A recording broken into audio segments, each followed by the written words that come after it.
50 Cent, the undisputed king of psychological warfare, has finally pressed the red button. We've all seen Jim Jones play the tough guy.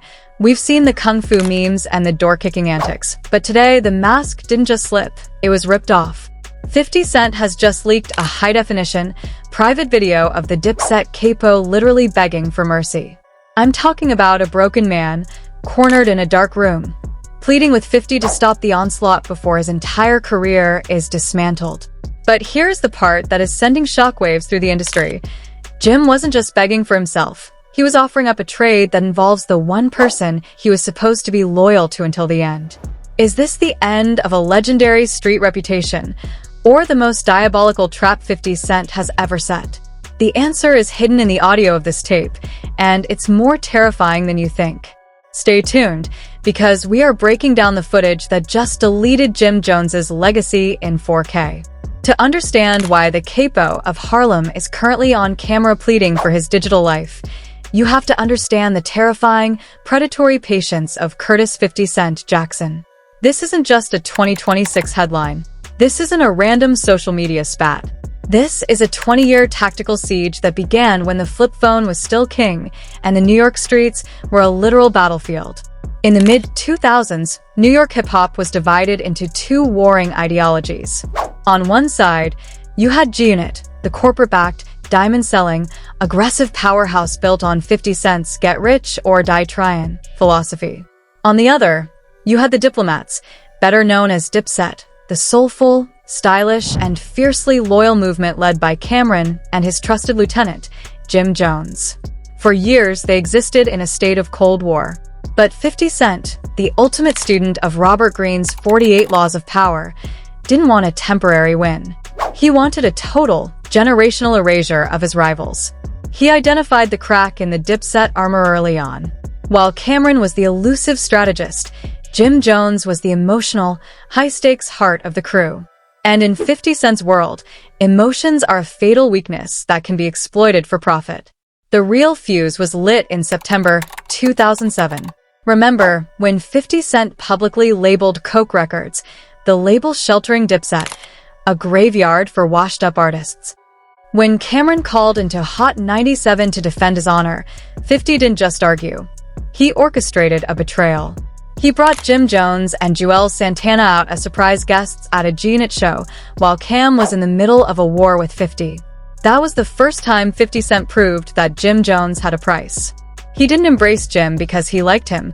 He did it to show the world that the capo could be enticed away from his own blood. Fast forward to December 2025, and the ghosts of 2007 came back to collect. When Jim Jones and his Let's Rap About It crew sat in the IFC factory in the Bronx and called 50 Cent's Netflix documentary a mockumentary, they thought they were safe behind their podcast microphones. They thought they were just giving a take for the algorithm. They didn't realize that 50 Cent doesn't argue with podcasters. He buys their reality. Within weeks, 50 Cent bypassed the music industry entirely and went for the jugular. The business. He didn't drop a diss track. He dropped a financial nuclear bomb. He leaked a recorded phone call with the building's landlord, Sam, exposing that the very studio Jim Jones was bragging about was allegedly drowning in over $250,000 of unpaid rent. He labeled the entire crew squatters and bums, effectively outing them as tenants who couldn't even afford to keep the lights on while they talked slick on air. Then came the February 19th lockout. The world watched in shock as 50 Cent posted security camera footage of Jim Jones in 4K resolution, kicking through a locked door like a desperate man trying to reclaim a lost kingdom. Jim tried to play it off. He launched the Kung Fu Jim persona, did karate chops on Instagram, and claimed he was getting free promo. He laughed at 50's net worth and told his followers, "I'm trying to figure out what a promo while I got the spotlight." That was his fatal error. You never laugh at a shark while your blood is in the water. 50 Cent wasn't just trolling for likes. He was waiting for Jim to hit a breaking point where the pressure of the debt, the public humiliation, and the legal threats became too much to bear. And last night, in a soundproofed room that was never meant for the public eye, that breaking point finally arrived. Jim Jones didn't just walk into a meeting. He walked into a digital execution chamber. And when the cameras started rolling, the man who claimed he was the king of the Bronx finally folded. The background is over. The context is set. Now, we dive into the footage that has officially ended the Dipset era. The setting was a private, soundproofed VIP suite in an undisclosed luxury development in North Jersey, neutral ground, or so Jim Jones believed. According to high-level insider sources close to the G-Unit camp, Jim Jones himself requested this face-to-face sit-down to finally settle the business regarding the IFC factory and the building's ownership. The pressure had become unbearable. Between the $200,000 wire transfer that barely scratched the surface of the debt, the constant mocking from 50 and Cameron, and the looming legal threats of property damage, the capo was cornered. Jim arrived with only 2 close associates, looking visibly exhausted, wearing the same dark hoodie that has become his signature during this feud. But what Jim didn't know, what no one in the Dipset camp realized, was that the room was already hot. 50 Cent, the master of the digital era, didn't even show up in person. Instead, he sent a legal representative with a high-end tablet. On that screen, glowing in the dimly lit room, was a live FaceTime feed of 50 Cent sitting in his $124 million Shreveport studio, puffing a cigar and smiling that infamous, cold-blooded smile. The footage, leaked by 50 Cent just hours ago, begins with Jim Jones pacing the length of the room like a caged animal. He looks at the camera on the tablet and his voice, usually booming with Harlem pride, sounds cracked. He says, "Yo, Fifth, let's keep it 100. You won the internet round, man. You got the memes, you got the footage, you got the landlord. Just let the building go. Stop the tapes. You're messing with my kid's future, man. It ain't that deep. We're both from the same cloth." But 50's voice comes through the speakers, steady and relentless. "It was deep when you called my work a joke, Jimmy. It was deep when you kicked my door off its hinges. Now you're going to tell the truth on camera, or I'm going to release the tax records. I'm going to show the world where that $200,000 really came from and who you're really working for." That is the exact moment the first twist hits like a lightning bolt. In the video, Jim Jones stops pacing. He stands perfectly still for 3 seconds that felt like an eternity. For everyone watching. Then, the man who stood up to every rival for 20 years, the man who claimed he was the king of the Bronx, drops his head. His shoulders slump. His voice starts to tremble, a sound no Dipset fan ever thought they would hear in this lifetime. He looks directly into the lens and says, "Please, Fifth, don't do the tax thing. I'll give you the percentage of the podcast. I'll do the public apology. I'll say whatever you want. Just don't bring the family into the finances. I'm begging you, bro. I'm tired. I can't fight the bank and the streets at the same time. I'm begging you." Those 3 words are currently vibrating through every corner of the internet. The capo was caught on camera pleading for mercy from a man who wasn't even in the room. The image of Jim Jones, broken and defeated, begging for a truce, has effectively nuked his street reputation in a single afternoon. The Kung Fu Jim persona, the tough-talking podcast host, the Harlem legend, it all evaporated the moment he uttered that plea. But the twist goes even deeper. As the camera pans slightly to the right, you can see a thick legal folder sitting on the table in front of Jim. Our insider sources claim that 50 Cent didn't just want an apology. He forced Jim to sign a series of documents that essentially hand over the spilled bars, trademarks, and a massive chunk of his future publishing to G-Unit Film and Television. 50 Cent didn't just beat his rival, he turned him into a business asset. The emotional intensity of this scene is unlike anything we've ever seen in a rap beef. This isn't about bars, it's about the total psychological dismantling of a man's legacy. You can see the panic in Jim's eyes as he realizes that 50 Cent isn't just playing a game, he's playing for keeps. Just when the viewers thought the humiliation couldn't get any worse, 50 Cent dropped a caption on the post that changed everything. He wrote, "That's not even the best part. Wait until you hear who set the meeting up and who is holding the camera. Loyalty is just a word, Jimmy. Some of your brothers prefer G-Unit Green over Dipset Purple. Who is holding the camera?" This suggests that someone from the inner circle, the people Jim Jones trusted to have his back, was the one who set him up for this digital execution. The betrayal isn't just coming from 50 Cent, it's coming from inside the house. The internet didn't just explode. It went into a state of total, irreversible nuclear meltdown. Within 10 minutes of the Mercy tape hitting 50 Cent's Instagram, the hashtag Jim Jones begging was trending #1 worldwide. But the shock wasn't just about the pleading, it was about the Judas. People started asking the one question that could dismantle what was left of Dipset. If Jim Jones was in a private and neutral room, how did 50 Cent have high-definition, multi-angle surveillance footage of a secret meeting? The realization hit the fans like a freight train. Someone in Jim's inner circle, someone who had walked the Bronx streets with him for decades, had bugged the room for 50 Cent. Someone had sold the capo's dignity for a G-unit check. Fake Twitter threads and leaked Telegram screenshots started popping up like wildfire, allegedly showing text messages between 50 Cent and an unnamed Dipset associate. One chilling message read, "He's coming in at 11 p.m. The cameras are live.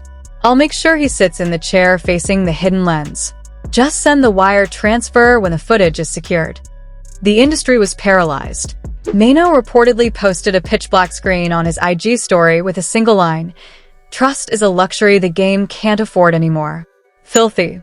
Fat Joe went on an emergency live, looking physically sick, saying, "I've seen wars, I've seen beefs, but watching a brother beg another brother while his friend films it?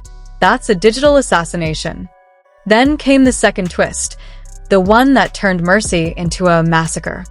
50 Cent uploaded a second, shorter clip from the same meeting.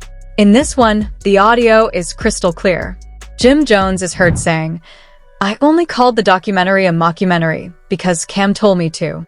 He wanted to start a buzz for the podcast, Fifth. It wasn't my idea. Killa is the one who wanted the smoke. I'm just caught in the middle." The betrayal was complete.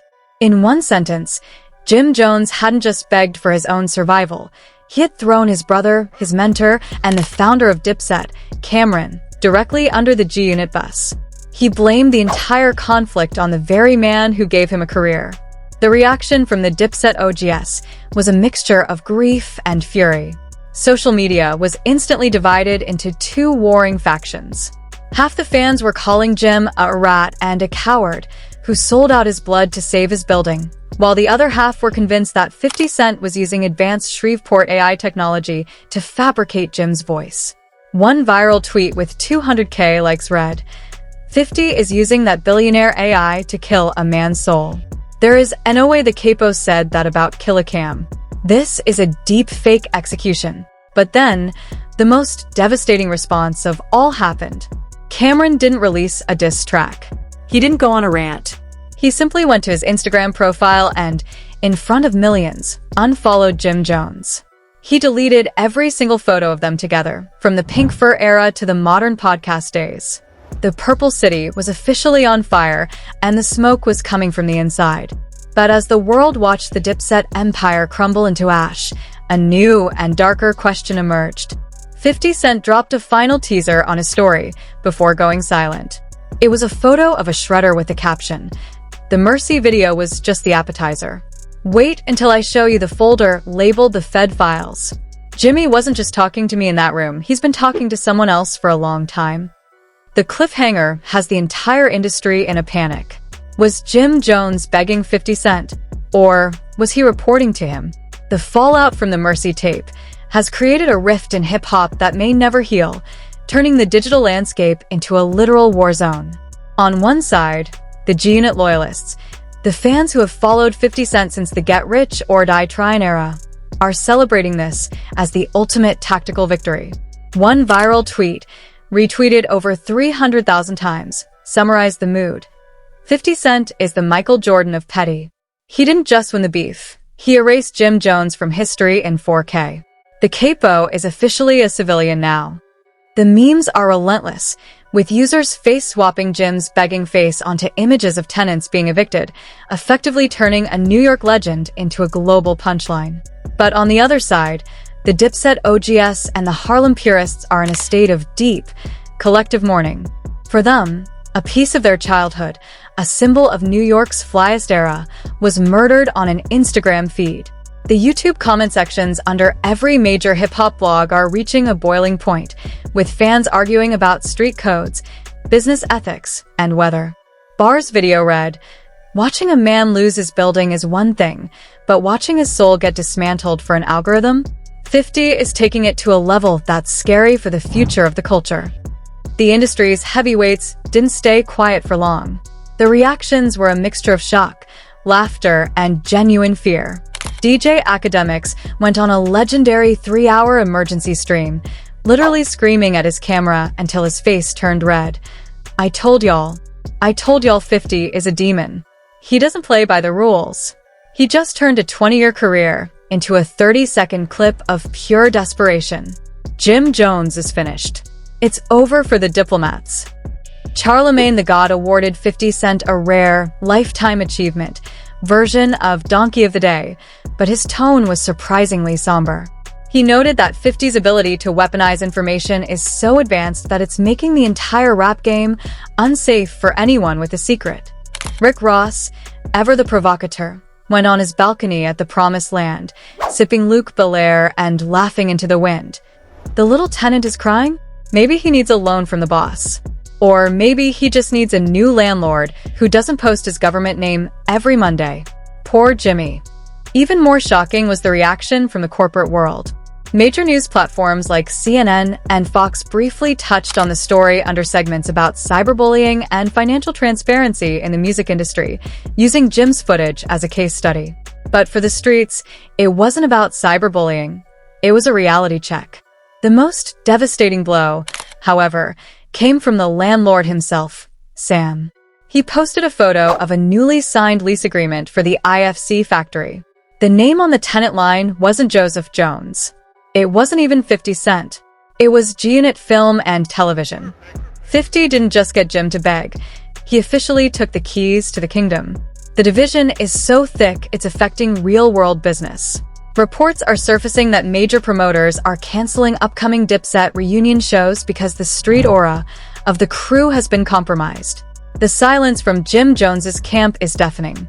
His Instagram, usually a hub of kung fu videos and construction updates, has gone completely dark. No karate chops. No free promo captions. Just a blank profile picture that has fans wondering if he's in a lawyer's office or a bunker. But while the internet debates Jim's loyalty, a new and darker narrative is emerging. People are starting to analyze the background of the Mercy video, and they've noticed something terrifying. There was a government-issued briefcase in the corner of the room. This wasn't just a meeting about a building, it was a meeting about a deal. And as 50 Cent just posted a new story with a countdown timer, the world is realizing that the begging was just the cover story for a much bigger, much more dangerous revelation. Just as the world was settling into the shocking reality of Jim Jones's defeat, 50 Cent did what he does best. He changed the entire game. At exactly 3 a.m., while the internet was still reeling from the Mercy tape, 50 posted a single, high-resolution screenshot to his Instagram story. It was a blurry image of a government-sealed document, but two things were crystal clear to the millions of people who screenshotted it within seconds: the FBI seal and the name, Joseph Jones, listed as a cooperating witness. The screen went pitch black for 5 seconds. Then, a distorted, text-to-speech voice, the kind used in witness protection documentaries, boomed through the speakers. "You thought he was begging for the building? He was begging me not to show you the paperwork from the 2018 wiretap case." Jimmy has been a silent partner for the authorities longer than he's been a partner at the IFC factory. The industry stood still. The Mercy tape wasn't just about rent, or a documentary, or a podcast. If this document is real, 50 Cent isn't just accusing Jim Jones of being a tenant in distress. He's accusing him of being a high-level informant for years. This would mean every tough guy act, every street legend anthem, and every Dipset loyalty speech was a sophisticated front designed to cover up a decade of cooperation. Suddenly, the Mercy video looked completely different. When Jim was heard saying, "Don't do the tax thing," was tax actually a code for testimony? When he pleaded, "Don't bring the family into it," was he talking about his Dipset brothers who are still fighting federal cases behind bars? The psychological weight of this revelation is enough to crush any reputation in the history of hip-hop. 50 Cent didn't just put a target on Jim's back, he put a GPS tracker on it. But here is the final, most haunting twist. 50 Cent deleted the FBI screenshot exactly 60 seconds after posting it. Now, the internet is in a state of mass hysteria. People are scrambling to find the original grabs. Was it a fake? Was it a warning shot? Or did a government agency call 50 Cent and tell him to take it down because he was blowing alive? Multi-year investigation? 50's last post before going completely ghost is a picture of him in a dark boardroom, smoking a $500 cigar with the caption, "I told you I am the algorithm." Part 3 drops when the sun comes up. Get your popcorn because I'm about to show you who Jim Jones was really talking to in that room. It wasn't my lawyer. The drama hasn't just escalated, it has graduated into a federal crisis. Who was the ghost in that room with Jim? Why did the authorities want that meeting filmed? And most importantly, who is the next diplomat on 50's list of digital executions? The sun is coming up, and with it, the truth that will end a dynasty. This is the end of an era, and the internet is on fire. Was Jim Jones really caught in 4K begging? Or is 50 Cent playing the most dangerous psychological game in history? Is the FBI document the final nail in the coffin for Dipset? We need your theories. Drop a comment below. Is Jim a victim of a digital setup, or is he officially a cooperating witness? The wildest theory will be featured in our Part 3 emergency update. Subscribe and hit those notifications now. 50 Cent is dropping the next bomb at sunrise, and you don't want to be the last to know. Click the video on your screen for the full Kung Fu Jim breakdown before it's wiped from the web.